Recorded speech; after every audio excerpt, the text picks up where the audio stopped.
This episode is brought to you by the Newman Center for the Performing Arts, because they have booked a very exciting concert featuring 3 US-based South Asian artists joining forces for the first time. Jazz pianist Vijay Iyer, Grammy winner Arooj Aftab, and multi-instrumentalist Shahzad Ismaili perform sonically meditative music that Rolling Stone says is like nothing else out there.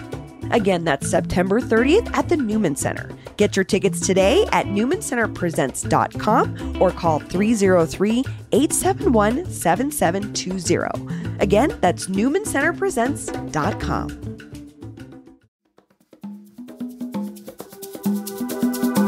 Today on CityCast Denver, the hottest food truck of last winter has become the hottest restaurant of the summer.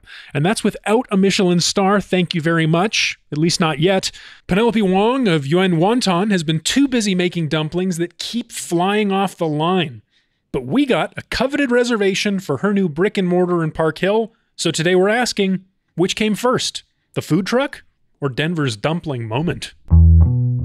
Today is Monday, September 18th. I'm Paul Caroli, in for Bree Davies, and here's what Denver's talking about.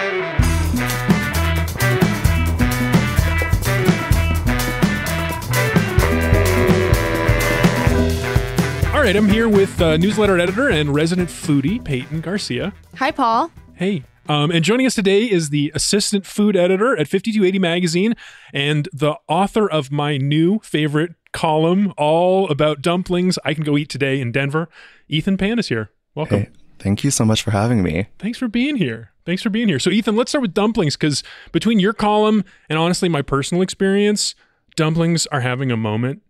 What's your experience of that? Tell me about that.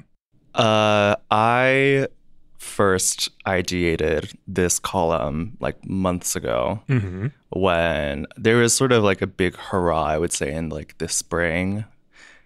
And just dumpling restaurants were opening left and right downtown in the suburbs. It was just like everywhere. I was like, what's going on? Like there's something in the water, and the people are using that water to make dumplings.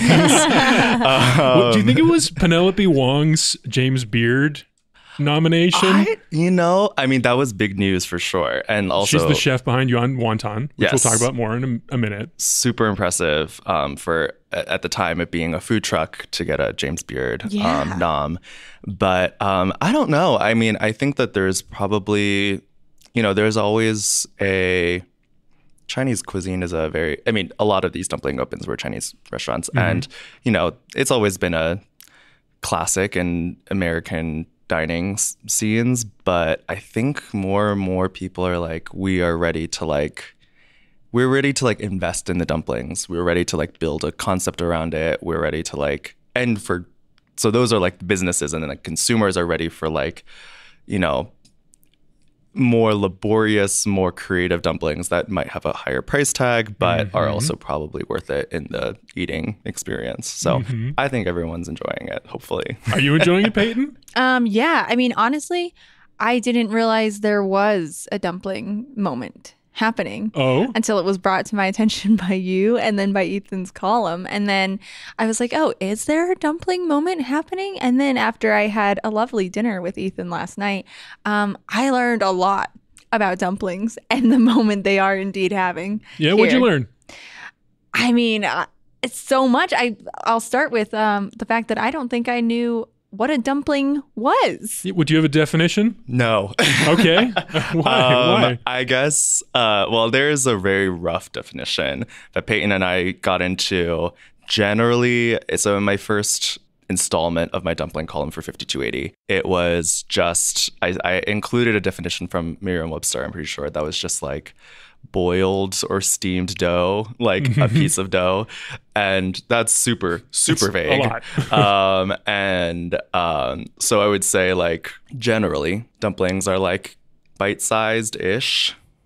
They are filled ish, but you can have like gnocchi and chicken and dumplings and African like fufu and like a bunch of those things that are often called dumplings, and those aren't filled. And then you can have dumplings that are oftentimes boiled or steamed. A lot of Chinese dumplings are like that, but there's also like fried wontons, and like frying it doesn't not make it a dumpling anymore, in my opinion. And Peyton gave the great example of, or posed the question of like, is an empanada a dumpling? And I was like, good question. It kind of strays on all of those fronts. Seems of like it's like fried or baked. And then it's like, it is filled, but it's like kind of big. But I sort of, I think it's a very equal opportunity term. Whoever wants it can have it. You're not trying to start any fights here. No. I like that. Gatekeeping dumpling is like not at all, I think. Well, let's talk about that actually. I want to talk about gatekeeping dumplings. Yes. Because Peyton, let me introduce you into the dumpling craze. Okay. People are losing their minds. You know, it's not just me and Ethan. I found a comment on the Denver food subreddit from a user named rluker1980. I'd like to read it and hear your thoughts. Okay. This person writes, I can say they're talking about the On Wonton food truck. They say, I can say with 80% confidence that a lot of her success is because of the behavioral psychology she strategically or unknowingly unleashed on her audience, parentheses, white people with disposable income looking for cultural food experiences in Denver, end parentheses. The pre-order system she unveiled created a big FOMO event. This created a big WOM, which I don't even know, and then social media, ... This person goes on. It's a very long post. What do you think? Gee, I don't know. I feel like I need a minute to digest that. What do you think, Ethan? I have immediate thoughts. And my thoughts are the Redditor is kind of right, but also like not fair. I don't think any of these points are fair as criticism. I think they're fair as like recognition of her genius. I will also say Penelope's, like Penelope's, yes. And you know, the rest of the people involved and her whole team at Yuan Wonton. The pre-order system, I think, definitely created a sense of FOMO. It created a sense of FOMO with just me, in fact. Oh my God. I'd never actually even had her dumplings at the food truck. I just tried it for the first time last night. Really? Yeah. So cool? Because I was like, oh boy, like I don't want to go through all of this. The food truck was hard to pin down, hard to get. And such a beautiful Instagram account. There's a very strong logistical reason for that. And, you know, making dumplings is a very, very labor intensive thing. And if you care at all about, you know, having a sense of like what your, you know, demand is, and also like, you know, timing your like service so that it's like relatively manageable. Like, I think what she had in place was very much also just a core to being able to conduct her business. To the point of like the audience. Yeah. Okay. Like, how do I put this? This is the white people with the income, disposable income in search of. Okay. First, I think that is not something that most business owners are trying to do. It is something that those people that have the disposable income that are looking for those experiences place on businesses. Like usually, I mean, you can I guess you could, if you know somebody out there is probably like, ooh, yeah, let's take advantage of them. But I think most of the time it's like people in general have different curiosities about culinary experiences. People with disposable incomes are more able to obtain those experiences. And for sure, Penelope's cuisine is unique and very, you know, eye-catching, but they're also eye-catching for me. You know, as somebody that's also an American-born Chinese person, I totally see where that identity is being manifest in her food. And that's also for me. That's not for where is it? White people. Where do you see?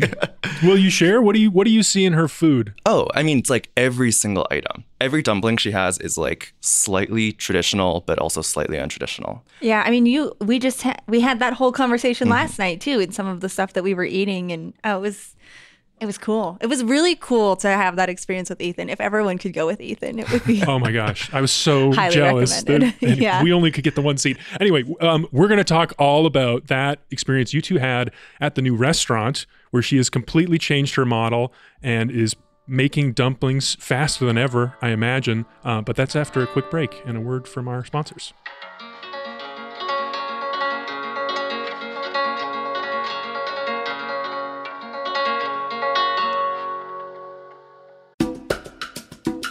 This episode is brought to you by Bad Boy Boards. From a studio apartment to a gourmet kitchen, they have a cutting board for every chef. And these boards are beautiful. I mean, they're a community-oriented company that sources raw materials locally. Like, who's got better wood for cutting boards than Colorado? And did you know that food prep is safer on wood than plastic? I had no idea. Bad Boy boards are made from chef-quality hardwoods in lots of eye-catching designs. And you can even use their 3D board builder to customize your own. Bad Boy Boards even sews their own tote bags and are a proud employer of the local Colorado community. Check out their brand new brick and mortar location at 8200 South Park Circle in Littleton or order directly from badboyboards.com. That's badboyboards.com. This episode is brought to you by Lighthouse Writers Workshop. It feels like writing can be a sad, solitary act, but that's not the case at Lighthouse Writers Workshop. The organization brings the writing community together through writers' workshops, literary events with world-renowned authors, classes for youth writers, and so much more. Whether you're composing your first screenplay, workshopping your second novel, or wanting to bring your memoir to the big screen, Lighthouse Writers Workshop has something for you. They will help you every step of the way with seasoned authors and up-and-coming writers on hand to support you on your creative journey. Your writing community is waiting to meet you. Fall sessions and classes are now open for registration. Visit lighthousewriters.org for more information. That's lighthousewriters.org. All right, and we're back. The new brick and mortar is from a interesting coalition of food trucks and a bakery. Yuan Wonton is perhaps the star, but fucking Rapidos is the partner. Another really hot food truck, and then the bakery is this sweets and sourdough. They've opened a concept I do not understand. You two ate there last night. Yeah, tell me everything. And it's still a little bit confusing. So like I looked for a website. I like read all of the media articles, and there's not a name. They're not operating as one entity. It's a building that is it's an unnamed building housing 3 concepts that just are rotating. So interesting. There's no name for it. So if you're in the mood for fucking Rapidos, and just so everyone knows, it's King Rapidos. Important to clarify. Yes. Thank you. If you're in the mood for fucking Rapidos, you go and they'll have their hours there, and then same thing with Yuan Wonton. They're not joint, but then they have certain nights of the week where they're doing collaboration menus. So some nights of the week it's just Yuan Wonton, some nights it's just fucking Rapidos, which is operating under a different name, To Eat by PKR. And then I think during the days it's sweets and sourdoughs. They're doing their bakery stuff. It's very confusing, even as people who went last night. It's such a high concept thing. I've never heard of anything like this before. I mean, maybe it's sort of like a food hall, but without the it almost just feels like part. Yeah, they're just sharing a space. Like they're just 3 businesses who support what the other is doing, and I don't know. Is that the vibe you're getting? Yeah, I mean, I think it's well. I also think that part of it is that Yuan Wonton is such a big sort of brand now that she's not just a dumpling maker. And so you can also, I think this is actually maybe why I'm confused, is because you can get Yuan Wonton in the morning, like in the mornings, and I think there might be dumplings, but there's also like a bunch of like breakfast items, like as traditional Chinese, like buns and stuff like that are really awesome to see also being available in this area. So, I mean, it's confusing to me. I think it's, we were shown like 4 menus yesterday. Every day is just like a different adventure. Yeah. A different adventure. It's so much that they put into this. Yes, so, for sure. I mean, that's a big thing I want to talk about, because she went from a food truck where she was hand making dumplings by the 1,000, as far as I could tell. Mm-hmm. I've made them at home. I know how much work that is, and I did a terrible job. Mm-hmm. She's doing a beautiful, immaculate job. But now she's got this super high concept restaurant she's opening right now. Like, this has got to be a pressure cooker. Like, what is your scent? Like, what was it? What was the vibe in there? She seemed very calm, which was very impressive. This is her 2nd week of service, which is, I wouldn't say an easy one. Mm-hmm. And you can follow her on Instagram, and, she has been sort of documenting day by day the whole process of opening, which has been very fun to see. But she used to. So we at 5280 we did a food truck package in, I want to say, March, and we did like a week in a life with her. And I think if I remember correctly, in that story, she used to spend Mondays and Tuesdays basically exclusively making dumplings, like folding dumplings, basically. And then like if she had other things on her menu, then she like does other stuff. But like it was like, it's such it's just like a beast of a task. It's dedication. I like Paul have tried.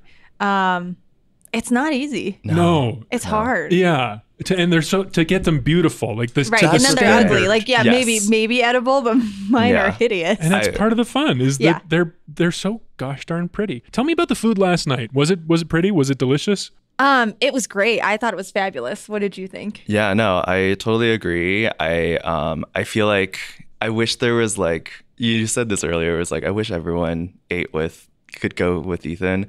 I wish I could go with everyone there and just like point at each item and it was so cool. Give my little brief on it, because it's, for people that don't grow up in a Chinese household, it could be hard to like notice some of the intricacies of like her basically like it's not even hybrid, because it's like it's both at the same time. We as people that were born here but our families didn't necessarily come from here, like we always live with this like we're Chinese but we're not fully Chinese kind of feeling. And it's like every single item that she had is a little bit like that. Give me your favorite.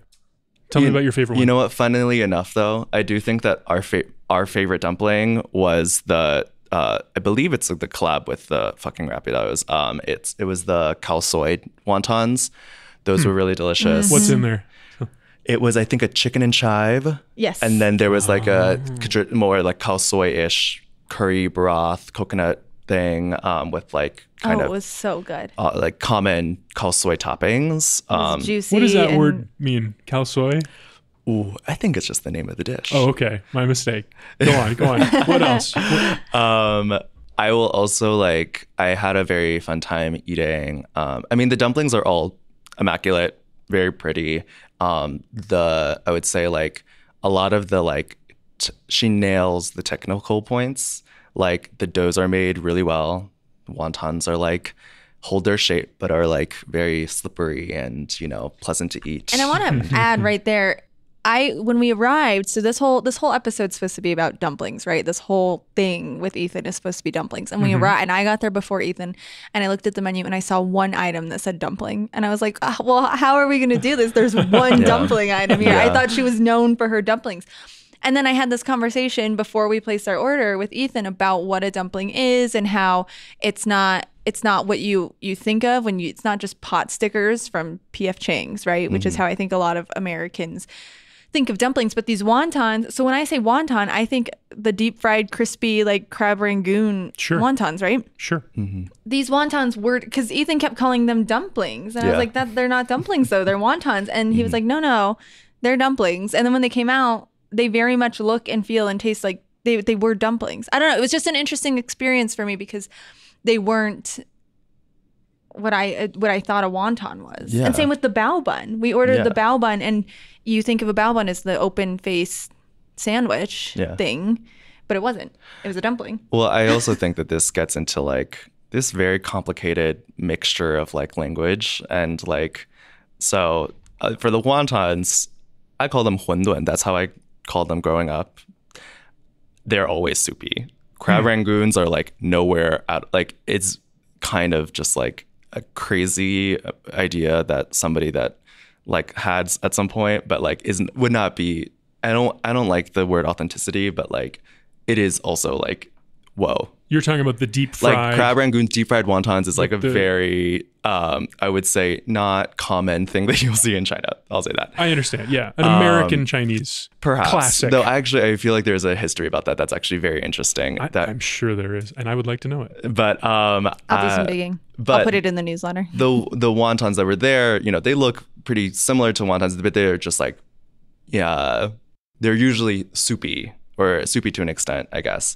And then, so what she was referring to with the bao buns, I was also kind of confused because the word bao in Chinese means like 50 million things that can refer to like 50 million dishes, depending on what little word you tack on to the front or end of it.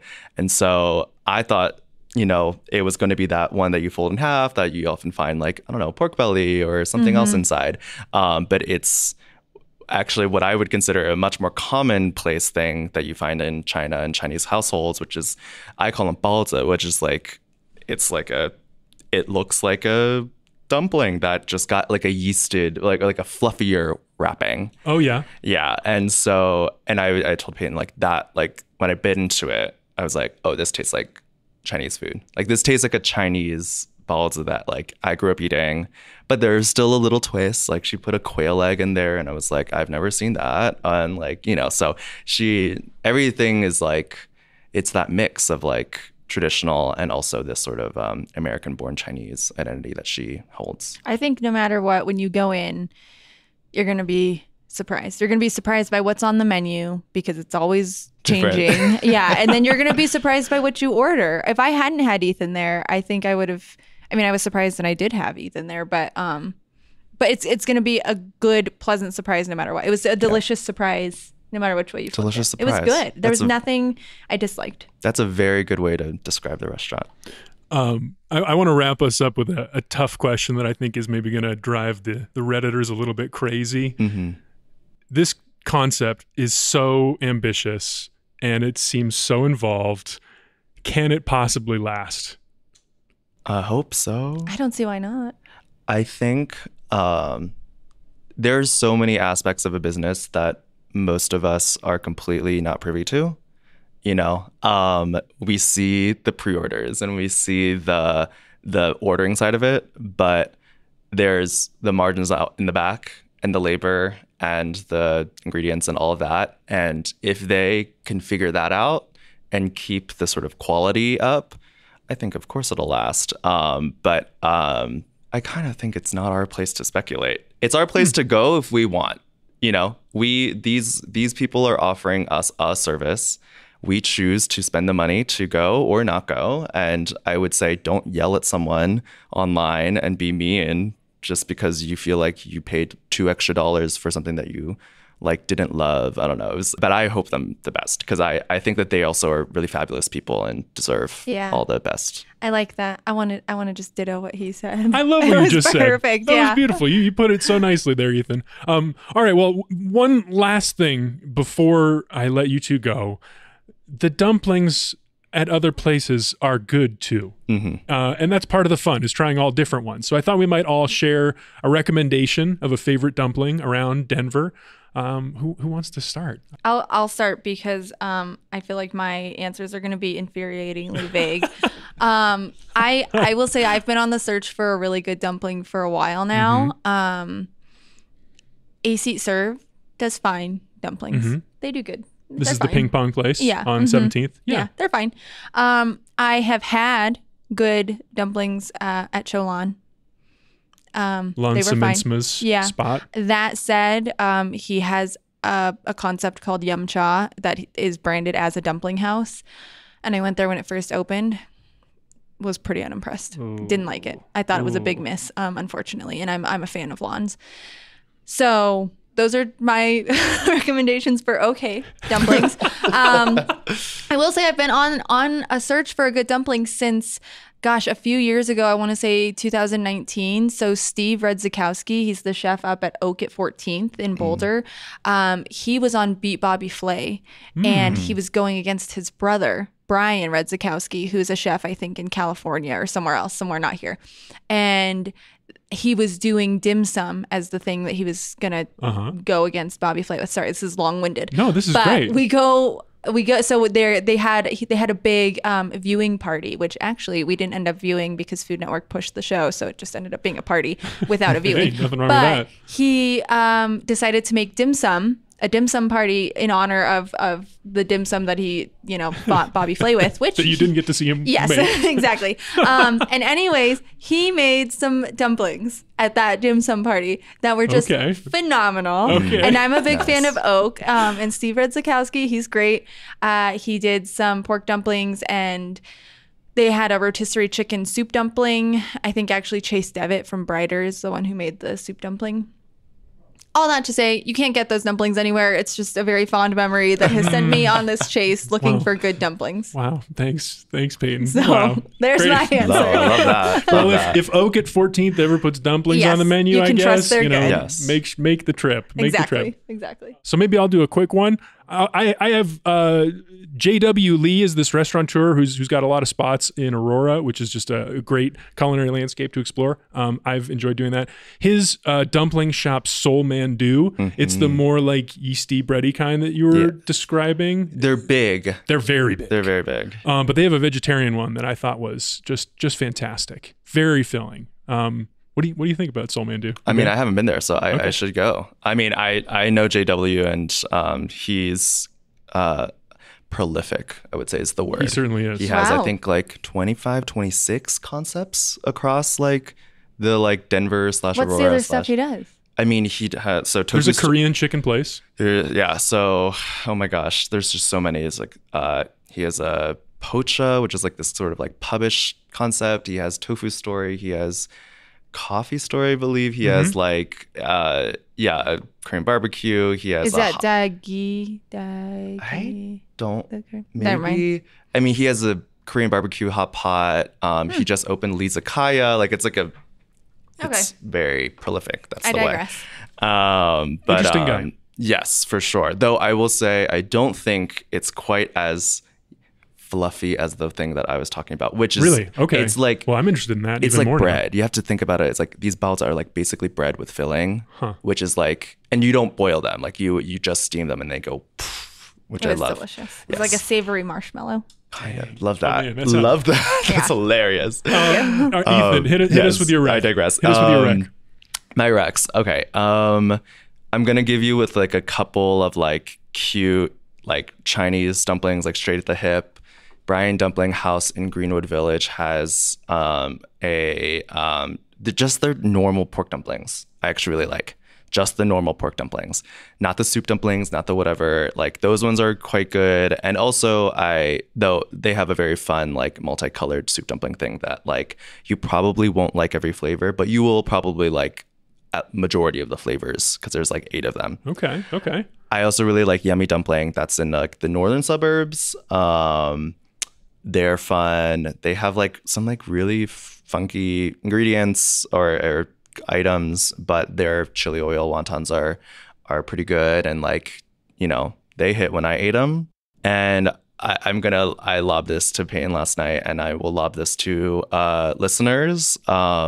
Expand your definition of a dumpling. Get a pierogi from Easy Vegan.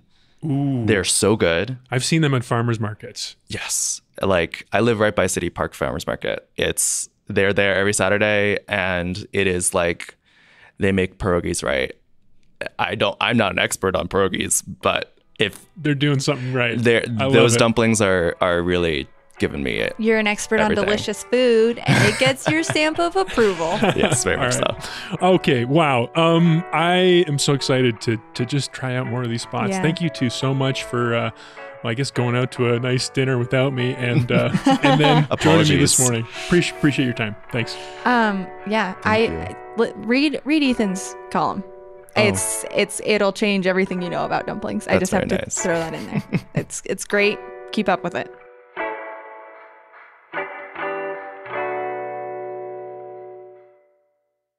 And here's what else Denverites are talking about. Plant-based protein.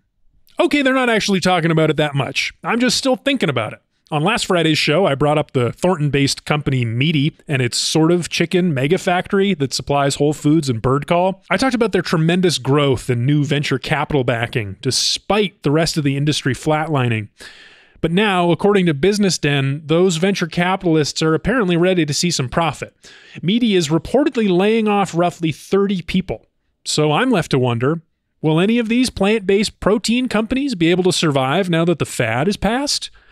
It's a make or break moment for this new industry. I'll let you know more as soon as I have answers. And finally, consider becoming a founding member of CityCast Denver today. You can support the hard work we do every day, bringing you an engaging and useful podcast and get ad-free episodes, all for as little as $8 a month. Check it out at membership.citycast.fm.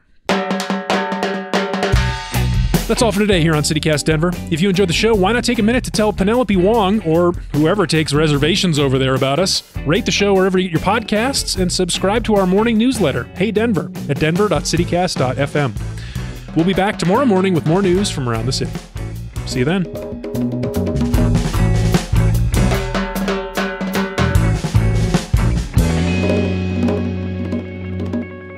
Oh, I ran out of breath. Whole Foods and Bird Call?